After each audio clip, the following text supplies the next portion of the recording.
इस घंटाघर की पूरे विश्व में एक अलग विशेषता है। वो क्या है बता सकते हैं? पूरे विश्व में भी अलग है। हाँ। जिस वजह से मुझे यहाँ संपर्क में 2-3 साल ही हुए हैं, तो मुझे इस बारे में तो नहीं। घड़ी के बारे में कुछ है? पूरे के बारे में ही है। सर फिर तो चलो माफी कोई चाहती बात हूँ। नहीं, ध्यान में नहीं तो ऐसे फैक्ट का ध्यान में आते हैं। एक सरदार शहर में बने संग्रहालय बना हुआ है, म्यूजियम। उस संग्रहालय का नाम जी, बता सकते हो?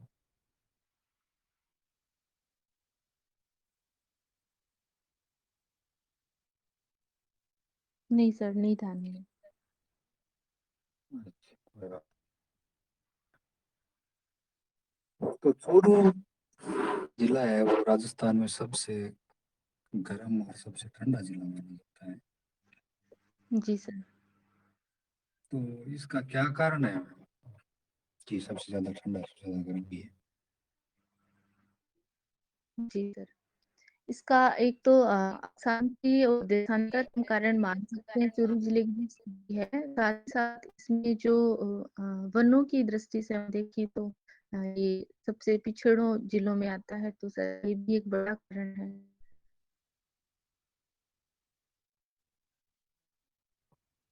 जी हाँ। चूरू जिला है वो पिछले काफी वर्षों से महिला खिलाड़ियों के लिए काफी चर्चा में रहा है। जी सर। तो आप उन खिलाड़ियों के नाम बता सकते हो? हाँ जी सर। जैसे कृष्णा पूनिया है, और इसके अलावा एक मुझे नाम ध्यान में आ रहा है, मंजू ऐसे कर। कृष्णा पुनिया का संबंध किस खेल से है? डिस्कस थ्रो से है सर। अच्छा, उन्होंने किस स्पर्धा में स्वर्ण पदक जीता था? अंतर्राष्ट्रीय प्रतियोगिता थी एक। जी सर। ऐसे ही होलो। वो कब हुई थी, कहाँ हुई थी प्रतियोगिता? उन्होंने स्वर्ण पदक जीता था एक प्रतियोगिता में। सर ये मुझे जहाँ ध्यान में 2010 की बात है।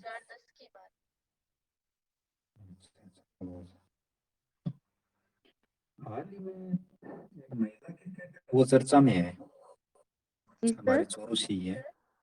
वर्तमान में एक महिला क्रिकेटर चर्चा में है जो चूरू से ही है, और भारतीय टीम में जिसका चयन हुआ था, उनका नाम ध्यान में है आपके? सर वैसे खेल कूद में रुचि कम है, तो नहीं ध्यान में है सर। चलो चलो कोई बात नहीं। हमारे भूतपूर्व राष्ट्रपति श्रीमती प्रतिभा देवी पाटिल का संबंध भी राजस्थान से रहा है। हाँ तो बिल्कुल सर। राजस्थान में किस स्थान से रहा है इनका संबंध? हाँ बिल्कुल सर, ये राजस्थान में सीकर जिले की छोटी लोसल से संबंध रखते हैं। जी जी, बहुत बढ़िया। और एक चूरू के अपने साहित्यकार हैं जिनका प्रगतिवाद से संबंध रहा है, उनका नाम बता सकते हो? चूरू के साहित्यकार। चूरू के साहित्यकार हैं जिनका प्रगतिवाद से संबंध रहा है, प्रगतिवादी धारा से।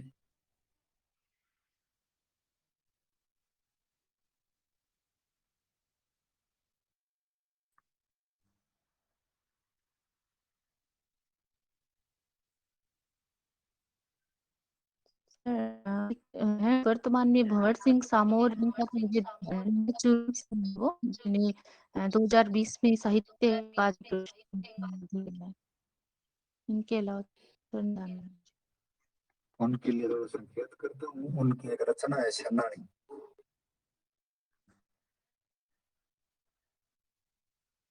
जी सर, आवाज नहीं आ रही, फिर से बोलिए। जो प्रगतिवादी धारा के कवि हैं चूरू से, उनकी एक रचना है सेनानी। संकेत के लिए बता रहा हूँ आपको।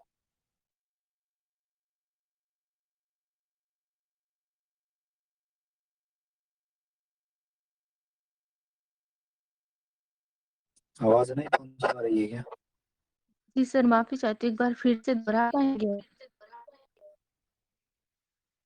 जो प्रगतिवादी धारा के कवि का मैं जिक्र कर रहा हूँ, उनकी एक जी। रचना है सेनानी। अच्छा, सेनानी मेघराज मुकुल की है। जी जी। तो उनका संबंध अपने चूरू से है, राजगढ़ से। जी सर। इसके अलावा एक साहित्यकार और है हमारे गुरु की, जी, उनका नाम बता कन्हैयालाल सकते सेठ हैं? जी, जी जी। सुजानगढ़ तो चूरू उनका से। राजगढ़ चूरू से। उनका जन्म कब हुआ था? 1919 का है सर। अच्छा अच्छा। तो चूरू में पर्यटन पर्यटन की दृष्टि से प्रमुख स्थान है कौन कौन से बता सकते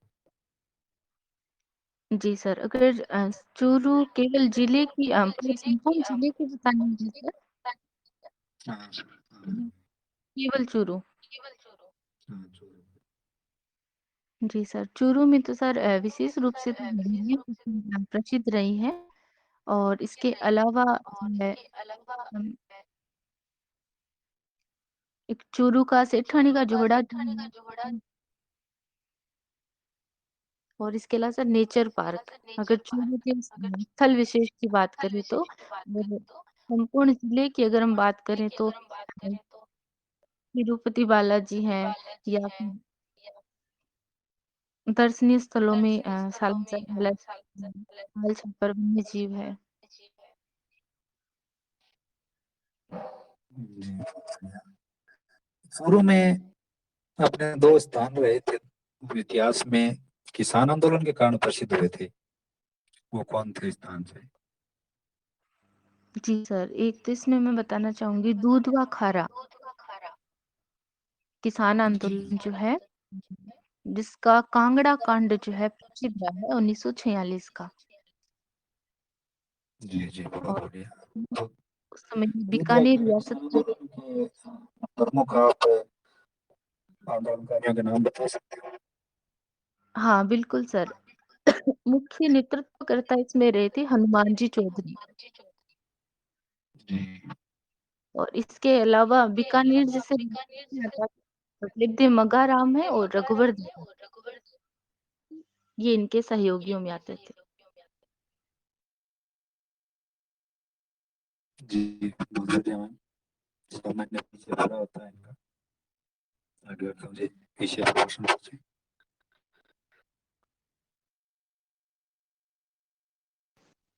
नमस्ते मैम। नमस्ते सर। मैम उम्मीद है आपने कोरोना की वैक्सीन लगवा ली होगी। हाँ सर, दोनों टीके लग चुके हैं। कौन सा वैक्सीन लगवाया आपने? कोविशील्ड लगाया सर। आप बता सकते हैं मैम ये कौन सी कंपनी बनाती है कोविशील्ड? नहीं सर। कोई बात नहीं मैम, ये सीरम इंस्टीट्यूट ऑफ इंडिया है, प्राइवेट लिमिटेड, ये कंपनी बनाती है कोविशील्ड। कोविशील्ड हैदराबादी कंपनी है, भारत बायोटेक वो बनाती है। ये ऐसे ही मैंने जस्ट पूछ लिया। जी सर, धन्यवाद।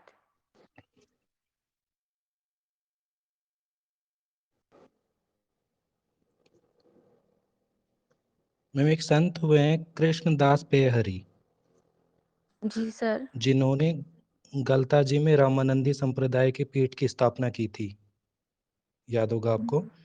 जी सर। इनके गुरु का नाम क्या था? सर अनंतानंद। जी बहुत बढ़िया मैम। गलता जी को उत्तर का तोतादरी कहा जाता है। जी सर। उत्तर का तोतादरी क्यों कहते हैं इसको मैम, ये बताना है आपको। हाँ सर, जयपुर का जो स्थल है गलता जी, उसको उत्तर का तोताद्री इस कारण से कहा जाता है कि उत्तर भारत में हम ये कह सकते हैं, जैसे रामानंद जी हैं जिन्होंने सर्वप्रथम उत्तर भारत में ही जो है वो भक्ति लेकर आए थे और गलता जी जो है यहाँ पर सर्वप्रथम इस पीठ की स्थापना की गई थी इस वजह से। फिर उत्तर का तोतादरी कहने से क्या मतलब हुआ? गलता जी कह सकते थे, उत्तर का तोतादरी क्यों कहा? कुछ और फैक्ट है जो छूट रहा है, कोशिश कीजिए। जी सर, शायद ये तोताद्री नामक स्थल है और इस वजह से कहा जाता है।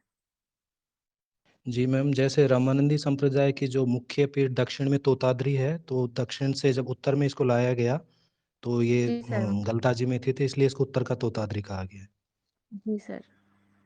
अगला प्रश्न आपके लिए, भक्ति काल के उदय के कोई 5 कारण बताइए। जी सर। भक्ति काल जो है उसमें सबसे पहले मैं ये कहूँगी आदिकालीन जो परिस्थितियाँ जैसा कि प्रत्येक युग के लिए पीछे की परिस्थितियाँ जो है वह विशेषकर प्रभावित करती हैं। तो भक्ति काल का जो दौर था उसमें एक तो ये था कि जो राजनीतिक परिस्थितियाँ हैं।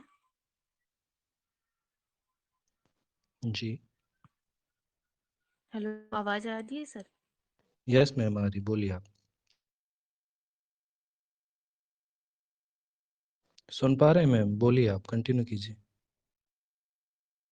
जी, बीच में फ़ोन आ गया था, मुझे लगा आवाज़ चली गई होगी। आ रही है, कंटिन्यू कीजिए। जी। जी सर, तो उस समय की जो परिस्थितियाँ थी, उस समय का जो माहौल था, उससे जनता जो थी इतना परेशान थी कि उन्होंने ईश्वर की शरण लेना जो उचित समझा। यानी हर तरह से जब जनता प्रताड़ित हो रही थी, तब उन्होंने भगवान का आसरा लेने का सोचा। एक तो इसका ये कारण रहा। दूसरा सर हम ये कह सकते हैं जो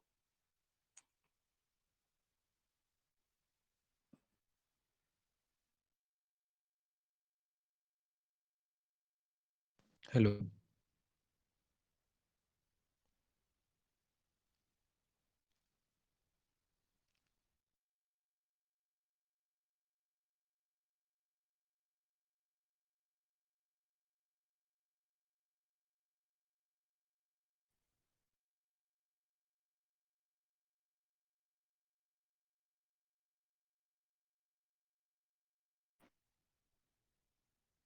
आवाज चली गई क्या सर?